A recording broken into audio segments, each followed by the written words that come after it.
Marcus wiped the grease from his hands and looked at the clock on the garage wall. 7:42 p.m.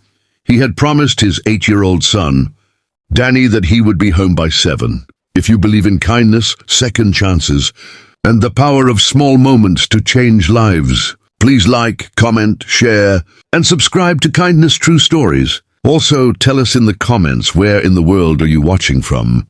Again, he was late. Again, he would find Danny asleep on the couch, still wearing his backpack, waiting for a father who always meant to be there, but somehow never made it in time.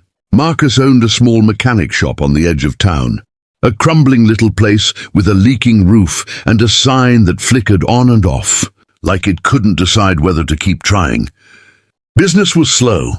The bills were stacking up. His wife had left 3 years ago, and ever since then, Marcus had been holding everything together with tired hands and a stubborn heart. He turned off the main lights and was reaching for his jacket when he heard it, the slow thump, thump, thump of a flat tire pulling into his lot.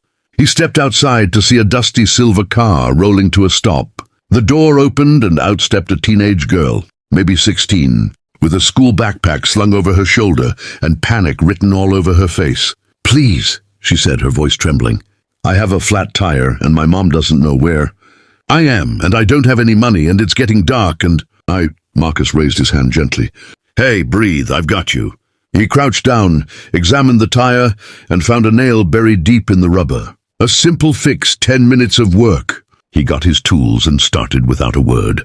The girl, who said her name was Lily, stood nearby, watching him with wide, grateful eyes. She told him she had stayed late at school for an art competition, but lost track of time driving home. Marcus just nodded and kept working. When he finished, he stood up and wiped his hands.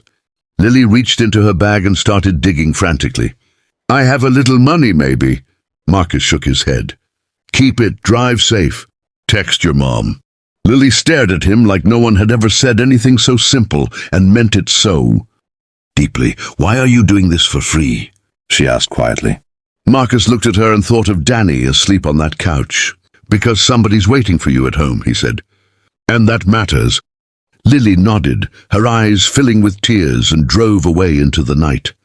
Marcus locked up the garage and went home to find Danny exactly where he expected, curled up on the couch with his shoes still on. He covered him with a blanket, kissed his forehead, and sat down in the dark kitchen, staring at a pile of bills he didn't know how to pay. His phone rang at 11:17 p.m. He almost didn't answer. The number was unknown, and he was too tired for wrong numbers. But something made him pick up. "Is this Marcus?" A woman's voice said, calm and precise, the kind of voice that was used to being listened to. "Yes," he said carefully. "My name is Catherine Harlow. I believe you helped my daughter tonight." Marcus remembered Lily immediately. She had a flat tire. It was nothing, really. There was a pause on the other end. "Mr. Marcus, my daughter called me crying when she got home tonight. Not because she was scared, because she told me a stranger showed her more kindness in 10 minutes than most people show in a lifetime." Marcus didn't know what to say to that. "She told me what you said, that somebody was waiting for her at home. I'd like to meet you."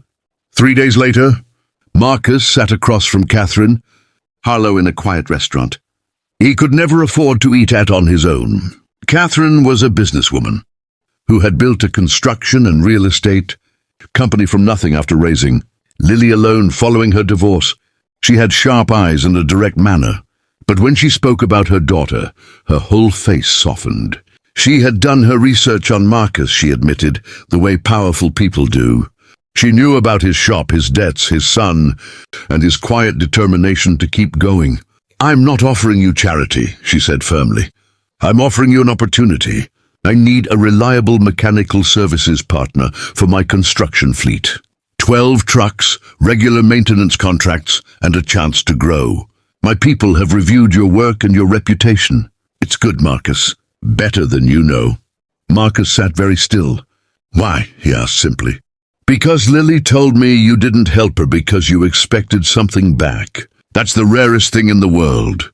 Within 4 months, Marcus had signed a legitimate business contract, hired 2 additional mechanics, fixed the leaking roof, and replaced the flickering sign.